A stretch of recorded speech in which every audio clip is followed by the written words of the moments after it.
நீங்கள் வாசித்தா தான் அவங்கள பார்க்க ஆரம்பிப்பான். நீங்கள் அவனை திருத்துறதோ அவன்கிட்ட உரையாடுறதை தாண்டி நீங்கள் அவன் முன்னாடி என்ன மாதிரி வாழ்க்கையை வாழ்ந்துக்கிட்டு இருக்கீங்க அப்படிங்கிறது ரொம்ப ரொம்ப முக்கியம். அந்த வாழ்க்கைக்கு நீங்கள் தயாராகணும் அப்படிங்கிறது எனக்கு முக்கியம் கோள். ஏன்னா நம்மளால் வந்து எல்லாரையும் மாற்ற முடியுமான்னு கேட்டால் மாற்ற முடியாது. சினிமா மாற்றுமா எழுத்து மாற்றுமான்னு கிடையாது. ஆனால் நமக்கு தெரியும் நம்ம தலைமுறையை நம்மளால் மாற்ற முடியும்னு சொல்லி ஒரு மாரி செல்வராஜ் ஒரு இந்த மாதிரி தமிழ்நாடு ஃபுல்லாக தெரிஞ்ச ஒரு மாரி செல்வராஜை ஒரு எழுத்தும் வாசிப்பும் இப்படி உருவாக்கியிருக்கு அப்படின்னா பழைய மாரி செல்வராஜ் இருக்கான்ல, அந்த பழைய மாரி செல்வராஜ் புது மாரி செல்வராஜ் கிடையாது. அந்த பழைய மாரி செல்வராஜ் தான் வாசிக்க ஆரம்பித்தான். அது ஒரு செடி, அது ஒரு வேர். பழைய மாரி செல்வராஜ் அந்த வேர் இருக்குது. அந்த வேர் தான் இவ்வளோ பெரிய மரமாக மாறிச்சு. அந்த வேருக்குள்ளே அவ்வளோ வலியும் வேதனையும் ஆக்ரோஷம் இருக்குது. ஆனால் அவன் பரப்பிய கிளை இருக்குல்ல, அது நிழலை மட்டும் கொடுக்கக்கூடியதாக தான் இருக்கும்.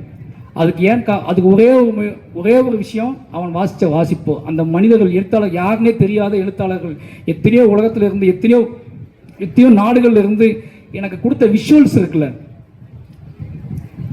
நான் இங்கேருந்து ரஷ்யாவை பார்த்துருக்கேன். அந்த விஷுவல்ஸ் என்னை அவ்வளோ பண்படுத்தியிருக்கு.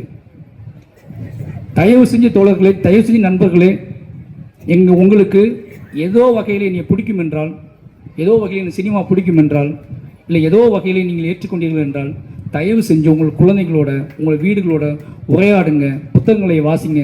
புத்தகங்களை வாசிக்கிறது அப்படிங்கிறது ஒரு மேல்தட்டு பழக்கம். புத்தகங்களை வாசிக்கிறதுங்கிறது அது சும்மா அது ஒரு ஃபேண்டசி. புத்தகங்களை வாங்கி வைக்கிறது கிடையாது. புத்தகங்களை வாசிப்பது என்பது நீங்கள் உங்களை பற்றி என்ன சொல்கிறது, உங்களுக்கான நிழலை நீங்களே உருவாக்கி கொள்வதற்கான ஒரே வழி புத்தகங்கள் மட்டும்தான்.